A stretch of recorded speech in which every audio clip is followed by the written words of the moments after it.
De volta com a Educadora Entrevista, converso agora com a vereadora Gabriela. Gratidão pela participação conosco, boa tarde. Boa tarde, eu que agradeço o convite. Bom, falávamos aqui no intervalo, né? Segunda vez que assume no mandato, né, Gabi? Como é que tem sido essa experiência? Para mim tem sido uma experiência enriquecedora. É muito bom a gente poder estar lá, apesar do tempo muito curto, a gente consegue aprender e levar as demandas da população que confiou na gente, que deu o seu voto confiando em mim, né? Até porque, né, acho que para a população entender, a gente tem aí, em média, 2 sessões da Câmara por mês, não é? Fora extraordinárias, enfim. E muitas vezes é isso, né? O vereador assume a vaga e muitas vezes não consegue nem acompanhar a votação de alguns projetos que apresentou, porque quando o projeto entra em votação, o vereador já não está mais na casa. Já não está mais na casa. É complicado. Eu ainda tenho a vantagem de ter 3 meses o ano passado, né? Que aí eu consegui fazer um trabalho um pouco melhor. E esse ano eu vou ter os 2 meses. Então é a gente, mais o restante que assume só um mês, uma sessão é que você assume. Aí você vai participar mesmo com suas indicação, requerimento, projeto em uma única outra sessão. Então, às vezes, o projeto vai para passar para a comissão, não passa, então você não vai acompanhar o que você está propondo ali, como vereador, né? Então, é muito rápido. Não consegue nem fazer a defesa da ideia, não é? Mas a gente percebe também que vocês são muito coesos nas propostas, nas discussões, né? Tanto a Anabela e toda a equipe do partido, no sentido de não é uma propositura pessoal, não é? Não. A gente deixa bem claro, assim, que eu falo para todo mundo que o bom, o gostoso de estar no pessoal é isso, é o coletivo realmente. A gente trabalha muito no coletivo. Toda a pauta que a gente vai discutir na Câmara, que a Bela coloca, que eu coloco, a gente discute dentro do partido, com o diretório do partido, com os filiados do partido, para que a gente consiga levar realmente a opinião de todos, porque a gente não está lá sozinho, não é a Anabela, não é a Gabriela, nós estamos lá para representar uma população, para representar o partido. E também, quando se pensa aí na questão que o Alan coloca aqui, não é? O pessoal também tem essa característica muito das pautas nacionais, estaduais, não é? De estabelecer um diálogo. Ele pergunta também isso, né? Como é que tem sido esse diálogo com as outras esferas? Graças a Deus, nosso diálogo tem sido muito bom, a gente conversa muito bem, tem uma ponte muito boa com os nossos deputados estaduais, federais e com as pautas do partido. A gente está sempre acompanhando, está sempre reivindicando. Então, assim, é até um convite para toda a população, para quem quiser vir fazer parte do PSOL, conhecer o PSOL, nós estamos abertos. Mariana, parabenizando pelo trabalho, Gabi. E falando das proposituras, não é? O que está conseguindo ser feito nesse tempo? Olha, eu protocolei para a próxima sessão, a gente ainda não sabe como que vai ser o decorrer, 2 projetos de lei que a gente vai aguardar para ver se vai passar. E a gente está trabalhando, fiz a reivindicação na última sessão que eu participei, a respeito da UPA, da gente ter os trocadores na UPA, que hoje a gente não tem um trocador, da gente ter uma sala em especial para crianças, para pessoas com autismo dentro da UPA, porque é muito importante a gente contar com esse espaço. Eu estou sempre fazendo a reivindicação, esse é o 2º ano que eu estou lá, e fazendo a reivindicação da distribuição gratuita dos absorventes. Então, a gente vem numa pauta, assim, buscando trazer o que a população realmente precisa. Sobre as contratações de quem passou no concurso da guarda, a gente vem aqui firmar isso de novo. A gente acha super necessário, a gente sabe que vai precisar de contratar novos guardas, porque há uma defasagem muito grande na guarda municipal. E a gente quer saber, né? Porque, assim, por que nós vamos terceirizar o serviço se nós temos pessoas que passaram no concurso público aptos a estarem prestando esse serviço para a população? Então, assim, é uma cobrança que eu continuo fazendo. Perfeito. E a Bia, nessa linha, né, fala da aprovação que houve lá dos comissionados para a segurança nas escolas, que não foram contratados ainda, né? Se falava no período lá da defesa disso, né? Que era uma ação para dar agilidade no processo, e ela questiona justamente por isso, né? Se não é possível chamar o pessoal da guarda, então, que aguarda o concurso. Ô, Bia, nós estamos nessa luta, a gente está fazendo essa reivindicação, gostaria de deixar aqui de novo a nossa reivindicação para que se chame realmente o pessoal que passou no concurso. O discurso que fizeram lá da agilidade para dar segurança às nossas crianças caiu por terra, porque eles não fizeram essa contratação e justificaram essa emergência para poder colocar isso, que isso fosse viável de acontecer, né? E realmente não aconteceu. Quer dizer que naquele momento a segurança das nossas crianças não era o que mais importava. E sim ser aprovado um projeto onde eles poderiam contratar quem eles achassem melhor para estar fazendo esse trabalho. Então, assim, eu, Gabriela, que é assim uma questão puramente política e não que se refere à segurança das nossas crianças. Hoje tem sessão, né, Gabi? Hoje tem sessão, já aproveitando para convidar todos para participarem da sessão, se não puder presencialmente, acompanhar pela internet, pela rádio e participar. É muito importante a participação da população. Uhum. E é bacana isso porque, né, existem os caminhos, a gente sabe, né, que muitas pessoas estão no trabalho, no horário, etc. Mas hoje a gente fica o tempo todo no celular, né? Então, conectar na sessão e pelo menos a gente consegue acompanhar. Né, é possível aí, pelo menos para saber das ações que ocorrem, não é? E da dinâmica também da Câmara, né? Porque a gente também percebe que muitas vezes a população não entende muito bem o funcionamento. Né? Fica meio assim, cada um entende da maneira que quer, porque não tem uma clareza realmente de como se funciona a Câmara. Eu acho que assim, teria que ter mesmo uma participação mais ativa da população, mas a gente entende muito por conta de horário, é bem difícil. A Bela já tentou propor a mudança desse horário, mas há N questões, mas nós vamos tentar novamente para que... Porque fala assim, mas a gente já tentou, não deu certo. Tentou em 1900 bolinha, foi outros tempos. Vamos tentar de novo? Se não der certo, a gente vê de novo de que maneira pode ser feito, mas a gente tem que tentar fazer com que a população participe cada vez mais. E se a mudança de horário for uma maneira da população participar, eu acho que assim é muito válido a gente tentar. Uhum. Luiz Paulo parabeniza pelo trabalho e coloca, né, a gente estava falando aí da questão de chamar o pessoal do concurso da guarda, enfim, de outras estruturas, e ele coloca do concurso da própria Câmara, né, que sempre se fala que está com déficit de servidores, se você tem acompanhado, se existe previsão para isso. Olha, a gente tem acompanhado, ontem mesmo já estava se discutindo sobre o assunto e eu acho que muito em breve já vai sair o concurso da Câmara, viu? Elas estão, a doutora, a Andresa, presidente, já estava conversando, já organizando e logo já vai sair, sim, o concurso da Câmara. Uhum. E também tem essa questão, né, de se agilizar o processo, porque ano que vem é ano eleitoral, então tem um limite também, né? Se não faz agora... Aí não tem como fazer, a gente tem que aguardar. Então já está sendo agilizado essa questão do concurso. Uhum. Mauro também parabenizando aqui pelo trabalho desempenhado na Câmara e questionando, né, Gabi, o que você vê da estrutura da Câmara hoje, não é? Quando a gente fala muitas vezes de situação, oposição, etc. Existe, de fato, uma oposição constituída?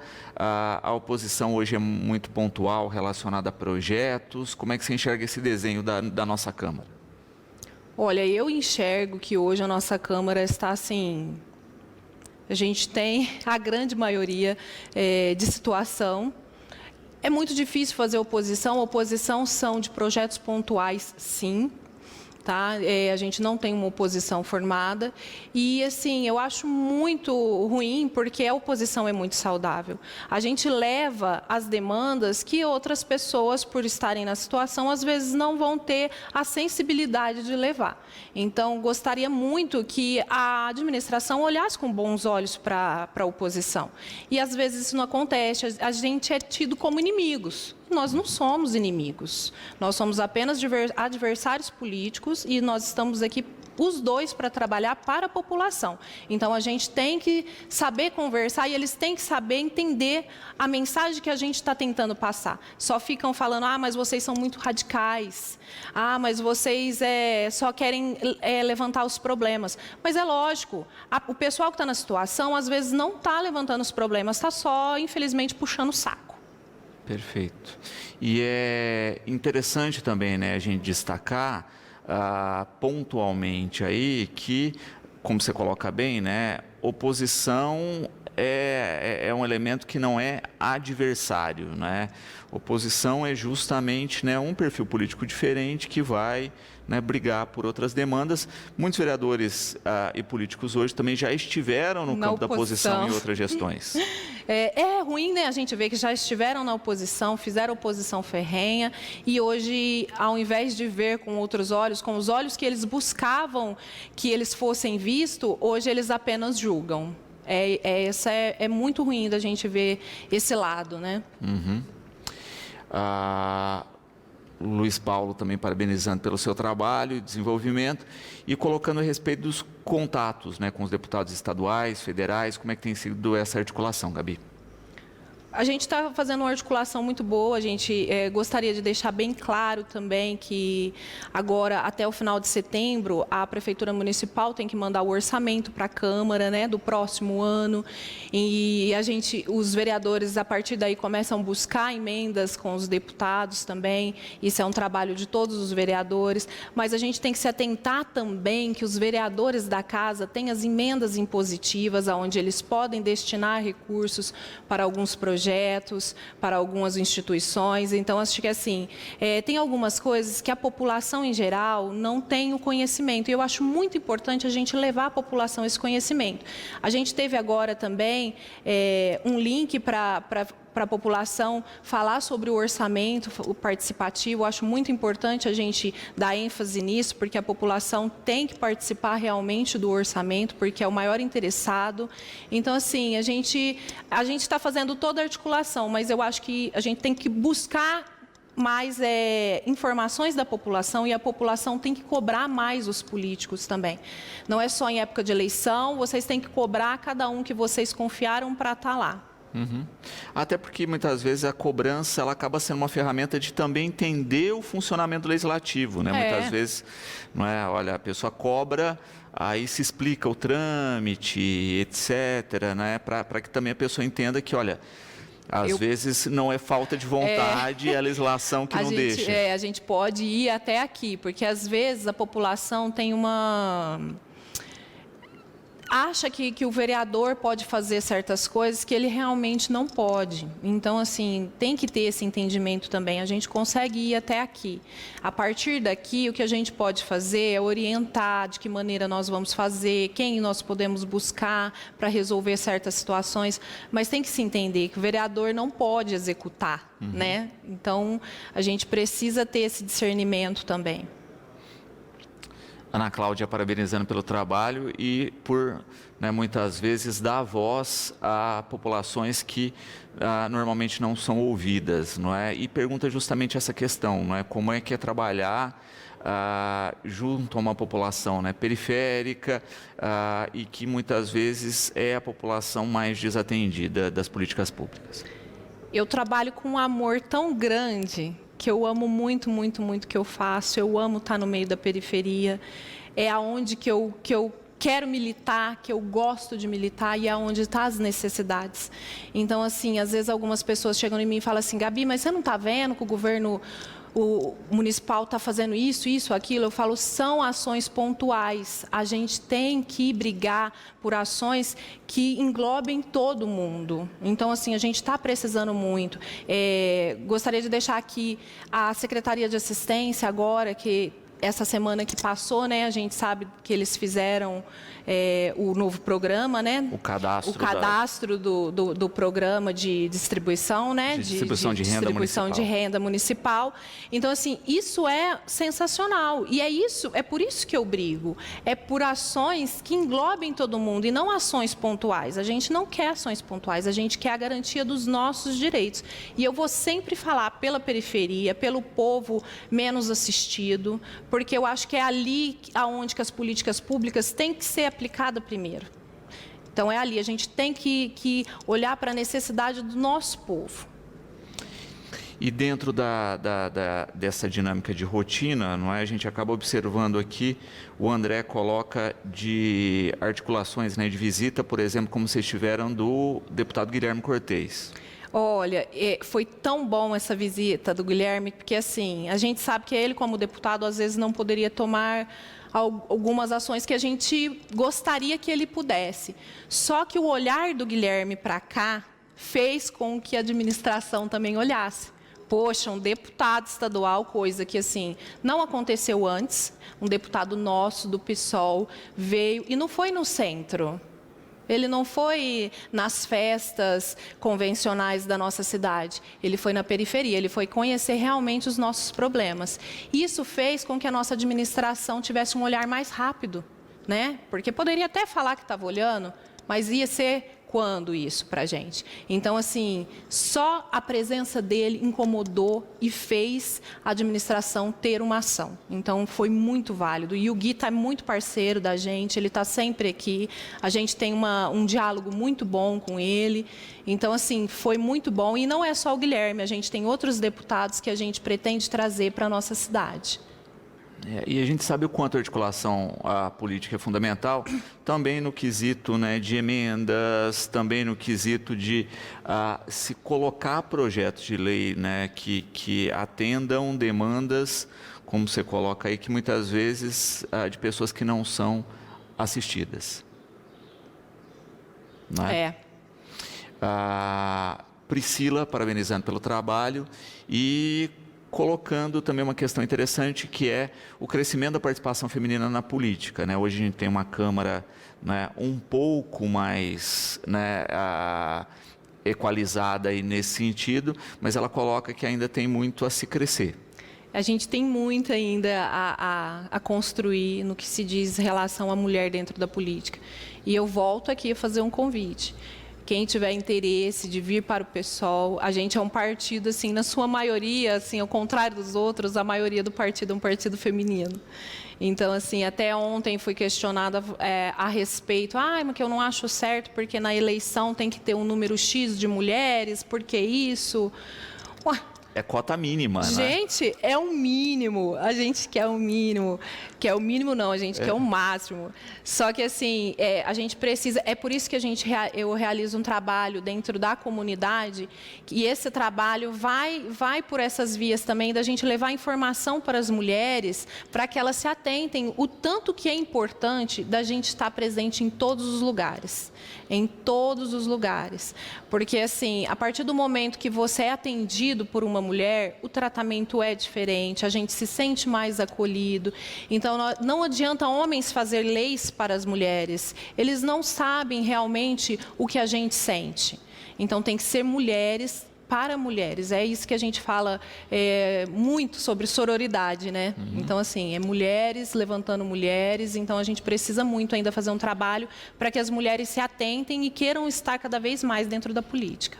E quando se fala da cota de gênero, né, do volume mínimo aí ela também vale para o inverso, né? É que a gente ainda não teve essa experiência ainda de ter a cota inversa. A gente tem partidos, é lógico, que tem uma expressividade maior do feminino, mas são raras as vezes que a gente vê a cota inversa. E foi isso que um colega meu, na hora da discussão, colocou. Falou, não, olha, você tem que entender que eles não falam homens, mulheres, eles falam a respeito de sexo. Então, assim, Se a gente tiver um número maior de mulheres e menor de homens, às vezes também vai ter que tirar uma mulher para caber aquela quantidade de homem. Exato. É isso que as pessoas não entendem, né? Então, assim, é questões que precisam se aprofundar um pouquinho mais, né? Exatamente. O correto é que todo mundo fosse 50%. Isso é ótimo, né? sensacional. Ou que seguisse o padrão do censo, não é? Que é 51-49, né? Que nesse sentido as mulheres, ainda, né, pelo estamos censo, na maioria. estão na maioria. E Maria Fernanda toca num tema aqui, não é, que agitou a Câmara, não é, desde a sua da sua posse aqui nesse momento de transição, que foi a denúncia feita, né, Gabi, e que gerou uma certa expectativa porque não foram falados nomes, não é? E ela pergunta justamente por isso, né? Por que essa conduta?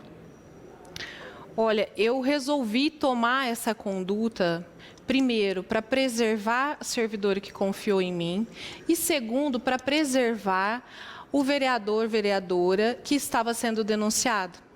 Porque, assim, até que se prove, eu acho que não seria legal da minha parte expor as duas pessoas. Então, foi por isso que eu tomei essa conduta. Só que, infelizmente, eu fui entendida muito errado. Foi assim, colocaram vários, essa última semana eu recebi alguns áudios, algumas mensagens de algumas pessoas falando em outros grupos que eu tinha usado a tribuna de palanque, de palco, para fazer espetáculo, que aonde já se viu que não existia denúncia, que a denúncia era uma denúncia falsa, uma denúncia caluniosa.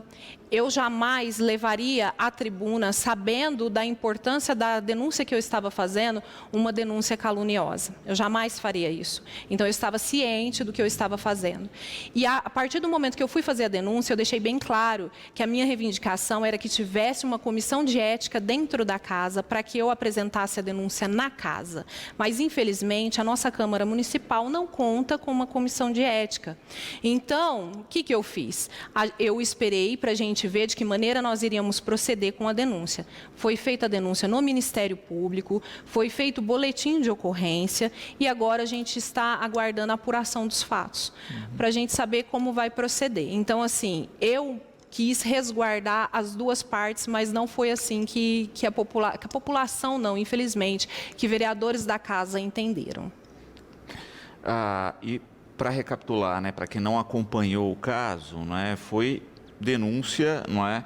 A gente tem aí o gênero, né, porque deu entrevista mesmo mostrando a identidade de uma servidora, falando de um assédio moral, é isso? É isso. Uma servidora que sofreu um assédio moral, que onde ela está extremamente, psicologicamente muito abalada pela maneira em que foram feitas as abordagens, o abuso que ela sofreu. Então, assim, ela veio me fazer a denúncia, veio conversar comigo, confiando em mim, em que a gente tomaria as providências. Então, eu não me vi no direito de tomar qualquer atitude se não fosse o que a servidora queria. Então, eu procedi da maneira em que ela quis que a gente procedesse à ação. Então, nós conversamos juntas e eu deixo bem claro aqui que, assim, a nossa ação foi pensando realmente também em todas as outras pessoas que sofrem abuso.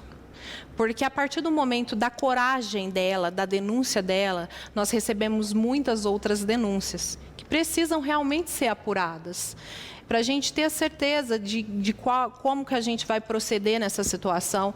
Infelizmente, a gente está acostumado a ver dentro da nossa cidade, estadual, municipal, federal, acontecer casos de abusos onde as pessoas ficam acuadas e não tomam providência nenhuma, e isso adoece a pessoa não consegue mais trabalhar. Então, é um caso muito sério. Então, a gente tem que quebrar essa corrente. Para mim, isso foi assim, a gente dá abertura para outras pessoas terem coragem de fazer a mesma coisa que ela. A partir do momento que as pessoas saibam que realmente vai ser apurado, então eu acho que isso dá essa coragem para essas pessoas tomarem essa atitude. E compreender que é isso, né? Olha, existe um trâmite, não é? Existe toda a apuração do fato, isso tem a competência da justiça, não é? No caso específico aí que a gente está citando, tem um peso legislativo, não é? Então a Câmara também, não é? Possivelmente vai ter que fazer a sua análise, não é? Hoje não se dispõe de, por exemplo, uma comissão de ética dentro da casa, então tem que se avaliar de outros meios para, de fato, né, poder aí compreender o fato ocorrido, não é, e como proceder diante dessa apuração. Eu cheguei a escutar que se houvesse a comissão de ética na casa, eu também teria que sofrer punições dentro da comissão de ética por não ter exposto o nome do vereador. Que eu disse, se realmente fosse assim, eu aceitaria tranquilamente, desde que eu ia ter a segurança de que o vereador também estaria passando pela comissão de ética e estaria sendo ali avaliado qual seria a situação como ficaria a situação dele, o posicionamento dele perante a Câmara, perante a sociedade. Então, assim, para mim é tranquilo. Eu acho que é muito importante a gente instaurar a comissão de ética. Não é uma comissão extremamente só política, porque eu ouvi que assim, a comissão de ética serve só para caçar parlamentar. Não é só para isso. A gente sabe, infelizmente, ultimamente na Câmara, às vezes, a gente escuta e vê várias coisas acontecerem que, assim, fogem da ossada da Câmara, que não teria que estar sendo discutido ali, teria que ter uma comissão de ética mesmo, realmente, para saber se aquilo dali é o lugar para estar fazendo aquele tipo de postura, para estar tendo aquele tipo de postura. Então, eu acho muito importante, sim, a comissão. E é interessante você tocar nesse ponto, né? Porque quando se fala em comissão de ética, é isso, né? Ela também avalia e propõe ações de legislação interna, né? Sobre comportamento, sobre postura, sobre gerenciamento da conduta, não é? Seja na Câmara em si, né, durante as sessões, mas também de postura do Legislativo, não é? Então ela tem um papel mais amplo e quem sabe, não é, esse fato também possa desencadear aí, né, o interesse da Câmara na montagem dessa comissão. A gente espera que sim, né? Espera que sim, que esse fato seja um pontapé para a gente dar início realmente à nossa comissão de ética, para que seja instaurado dentro da casa, para que a gente consiga ter a tranquilidade. Não que não vá haver apuração dos fatos, a gente só levando para a mesa diretora, mas eu acho que assim dá uma tranquilidade maior para quem está fazendo a denúncia. Lourdes, parabenizando aí pelo trabalho e pelo papel desempenhado, não é? Diz que é gratificante ver mulheres na política de forma, né, tão presente, combativa, não se deixando calar. E coloca aqui, espera, não é, ter a possibilidade aí de ver ainda mais participação de figuras com seu perfil. Obrigada, Lourdes, eu agradeço. E Luiz Pedro aqui, né, falando também do fato, né, de conciliar aí todas as jornadas da vida, né? Além do trabalho, também o cuidado com os filhos. Olha, para a gente que é mulher, assim, a labuta é grande, porque eu sou mãe de dois meninos pequenos, um de 5 e um de 1 ano. Eu tenho meu comércio lá no Zaira Pupim. Então, assim, a gente tem que se desdobrar para dar conta de tudo. Não é fácil. Mas a gente está aí, firme na luta. Não é por isso que a gente vai desistir. Eu acho que, assim, por isso mesmo que a gente tem que ter mais mulheres dentro da política, porque a gente consegue fazer 1001 coisas ao mesmo tempo. A gente tem um olhar mais sensível para várias situações. Então, assim, precisamos muito de mais mulheres dentro da política. Muito bom. Também Vanessa, parabenizando pelo trabalho. E questionando, né, você falava agora dos 2 meses, não é? Do aproveitamento disso e como é que está o diálogo com o partido, com a própria Anabela, para depois também dar continuidade naquilo que não conseguir ser trabalhado. Olha, eu falo para todo mundo assim, a gente tem uma representante sensacional dentro da Câmara, viu? A Bela é uma pessoa ímpar. É uma pessoa assim que a gente consegue dialogar muito bem, que ela leva as nossas demandas, ela leva a bandeira do partido. Então, assim, quanto a isso, a gente está tranquilo, porque o que a gente não conseguir dar continuidade nesses 2 meses, a Bela vai estar lá para nos representar. Então, quanto a essa questão, a gente está super tranquilo, viu? Nós vamos continuar as nossas lutas, independente de qual de nós duas esteja na casa.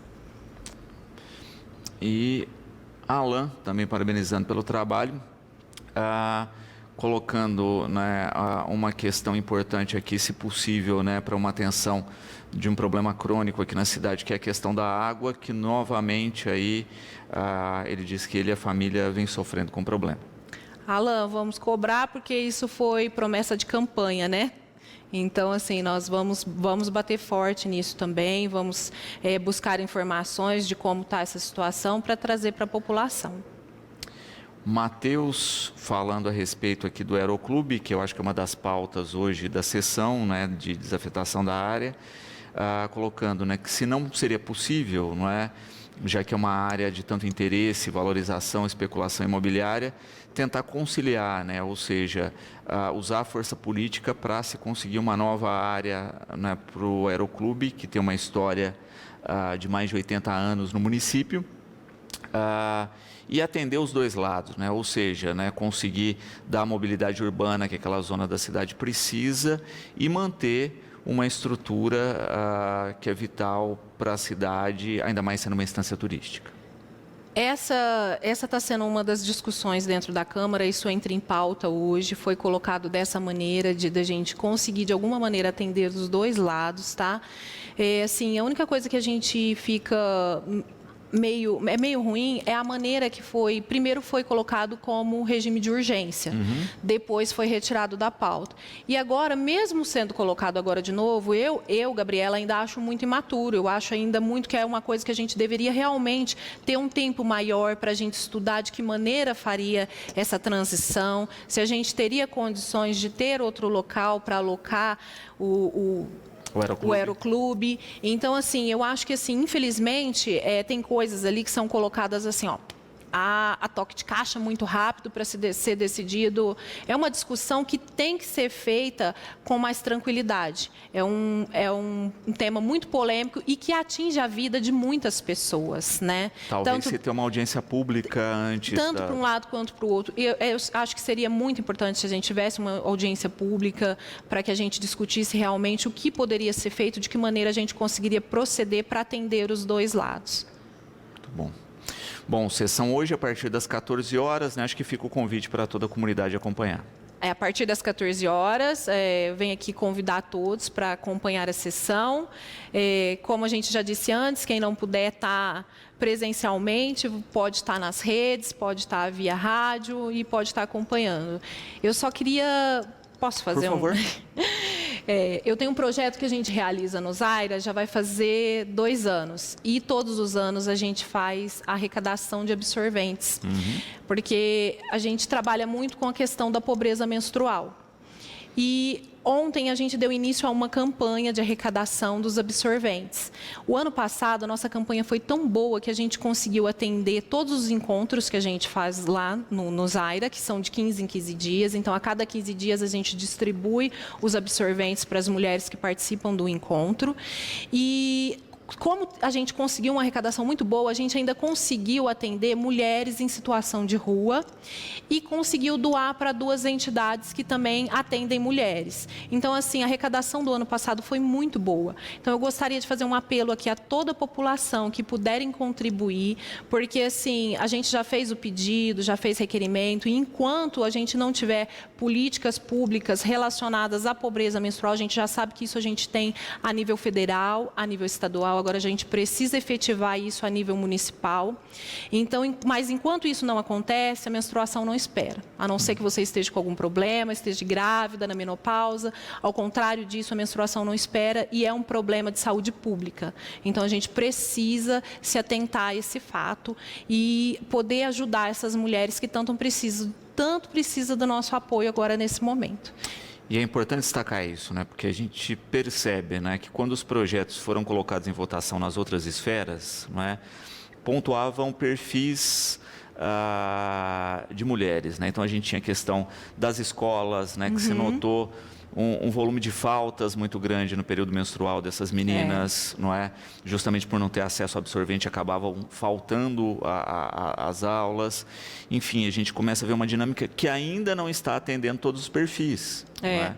E, infelizmente, a gente precisa se atentar a isso, porque, às vezes, é um problema que não atinge algumas pessoas e, por isso, às vezes, a pessoa nem tem noção de que isso acontece. Então, é muito importante a gente falar sobre o assunto, porque é um problema que acontece todos os dias. Infelizmente, a gente tem relato de mulheres que usam paninho ainda, tem relato de mulheres na rua que usam miolo de pão. Então, é um caso muito sério. E, assim, hoje a gente tem um problema muito sério instaurado lá no bairro da Vila Lídia, que é a questão dos usuários de drogas, mas é porque a gente não falava sobre o assunto. É porque a gente não tinha essa preocupação. Então, eu acho que a gente tem que dar voz a esses assuntos para que a gente se preocupe, para que a gente se antecipar. É um assunto, um problema que já vem acontecendo há anos e nós precisamos fazer diferente. Se a prefeitura quer fazer diferente, vamos começar agora. A gente pode incluir agora no orçamento, em março, se eu não estiver enganada, o presidente Lula sancionou o projeto onde que o SUS vai distribuir esses absorventes, então a gente já pode se atentar a isso, colocar isso dentro do nosso orçamento para o próximo ano, para a gente conseguir atender essas mulheres em vulnerabilidade.